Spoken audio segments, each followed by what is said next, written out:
World-known fact, the best, at least second best water is in Armenia. So miss it and not to drink it is a really great pity. We have pure nature, and Armenia is one of the safest countries in the world. One of the most tasty food, again another reason to visit, to drink wine, to drink world-famous cognac, and just breathe fresh air.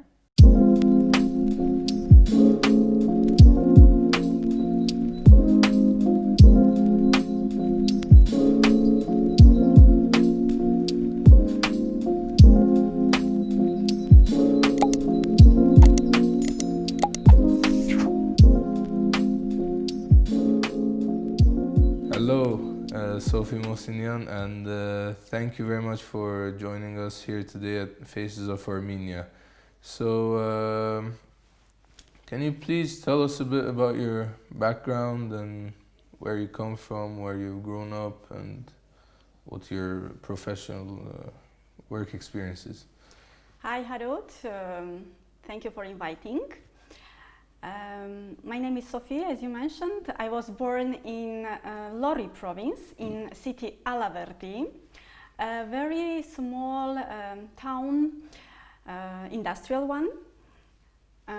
There is a famous copper smelter plant.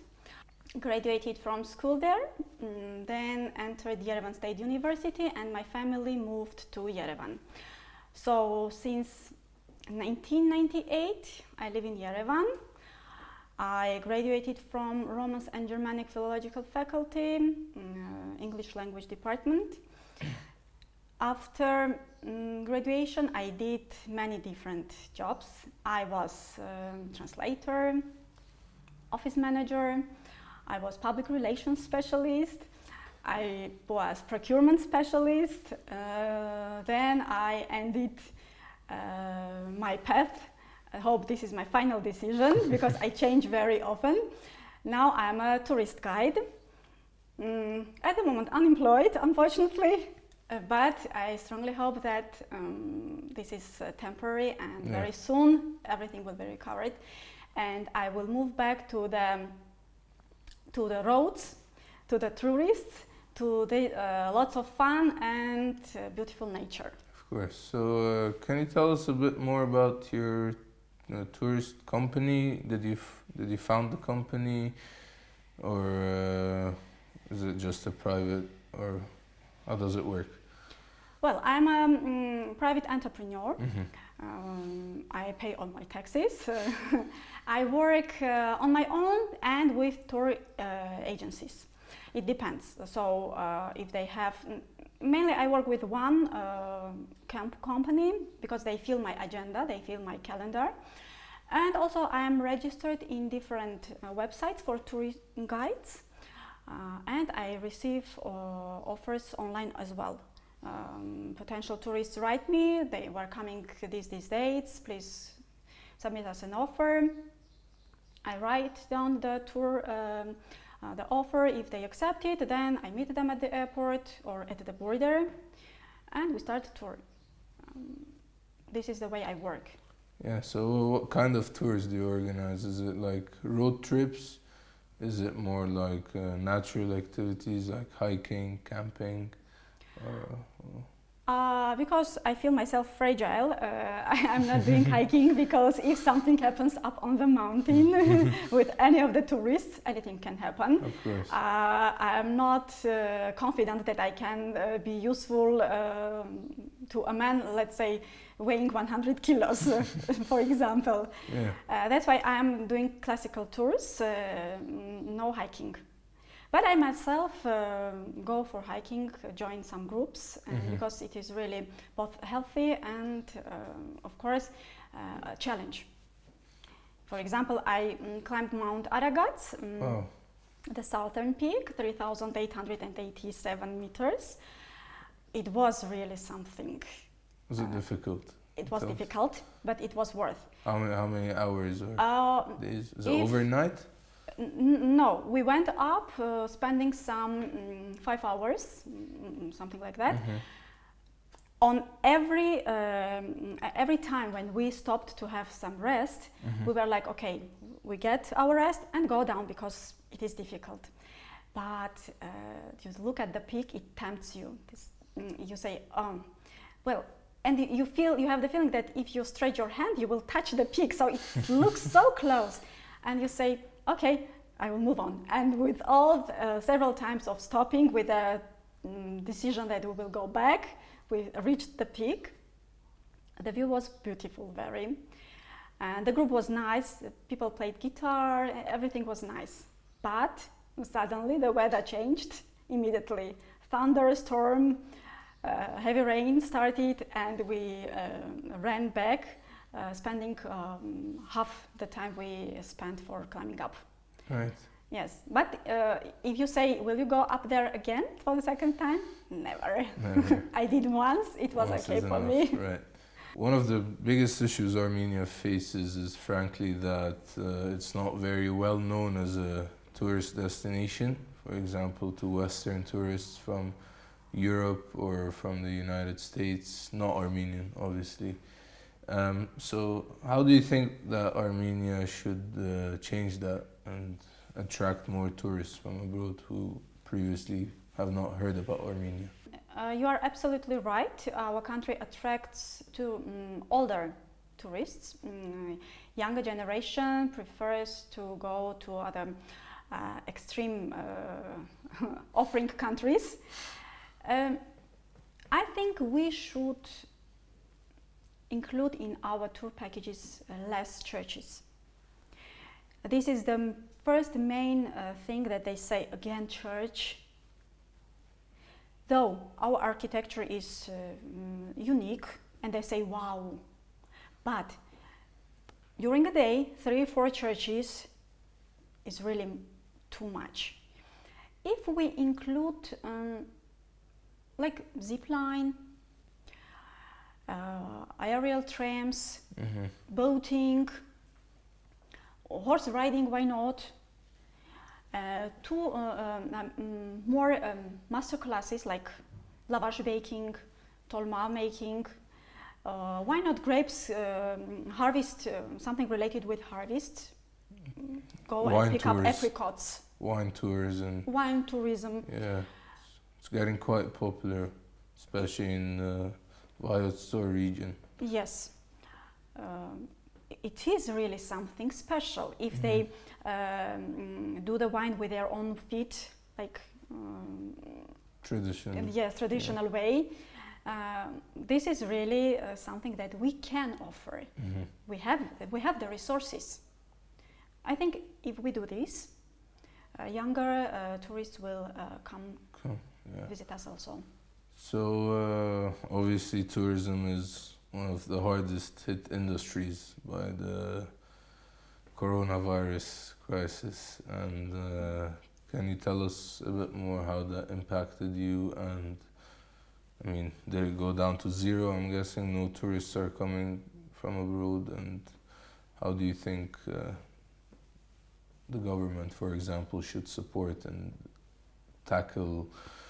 support the tourist companies to tackle the crisis? Absolutely agree with you, because we passed a long way to attract Armenia, to represent Armenia in exhibitions, and to attract tourists. This was a very hard and long way that we passed. If we do not open our borders soon enough, and if we are not considered as a safe country, then I'm afraid we will start from zero again. We'll go back and again with smooth, long, difficult. We will have all these to pass again, because the world will forget about Armenia. Foreign tourist agencies will not offer packages to Armenia, and as you may know, they offer packages to 3 countries, for example, Georgia, Azerbaijan, Armenia, or Georgia, Turkey, Armenia. So tourists does not come only to Armenia. If from these packages Armenia is excluded, we will suffer economically, because tourism brings lots of money. Of course, yeah. And many spheres will just lockdown. Hotels, restaurants, they will as they suffer. have been for Yes. the past couple of months. Yes, and because it is tourists bring money, and it is a chain. He spends in hotel, in restaurants, in the souvenir markets, and this money is making its round and affects all spheres. Of course. So, I mean, what would you say to non-Armenians watching this? So, how could you convince them to come to Armenia? Maybe you could tell us some of your favorite places and how is it better than, for example, Spain or France or Italy? First of all, to our Armenians in diaspora, I would say that this is your root country. Here are your roots. This is the main reason that at least any Armenian once in whole life should visit Armenia. Not to drink Armenian water is a great pity, because this is one of the world's most tasty water. As in one of the, by the way, maybe you don't know, in one of the movies, Soviet movies, there is such a conversation between Georgian and Armenian. Armenian actor says, you know, water in Dilijan is second best in the world. And the Georgian says, oh, and the first best in the world is in Yerevan, yes? And the Armenian actor says, no, it is in San Francisco.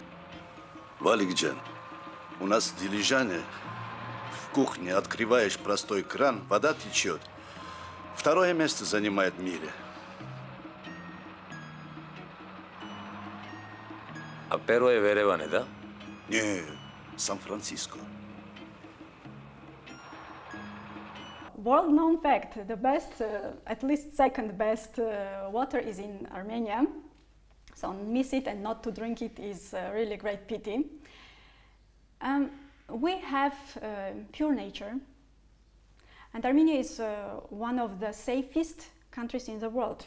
It was statistically proved and proved internationally, not by Armenian statistics, in fact. So another reason to visit. To eat one of the most tasty food. Again, another reason to visit. To drink wine. To drink world famous cognac. And just breathe fresh air. Regarding my favorite places, well, if we rank top 3, first, I would say it is Hachbad Monastery in Lori province. Second is Gerard. Of course. Yes. It's carved out of stone. Yes, it is a cave monastery. And if you visit Gerard with me, I will sing for you there. Oh, you're a singer as well? Yes. And the third, maybe for me, will be Tatev Monastery. With breathtaking view. Aerial tram. Cable car. Yes. Yeah. Beautiful. Reasons to visit Armenia are many, to be honest. And when I'm doing a tour, and when the tourist first comes as a guest, but leaves our country as a friend, and I say that I did my job good. And every tourist, every newcomer is an ambassador of our country in their countries, among their friends, because they have the feeling they spend nice vacation and they go and say, you know, how it was so nice, so beautiful, and their friends are also tempted, why not to go and see what it is. It's free marketing. Yeah.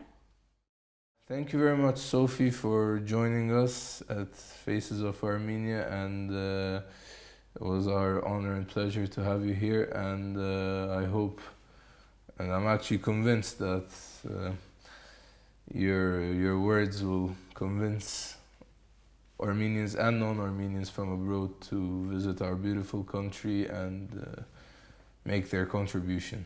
Thank you. Thank you very much for inviting. Really, Faces of Armenia is a nice project. I was like, wow, what a good idea. And I'm very proud to be among the faces of Armenia.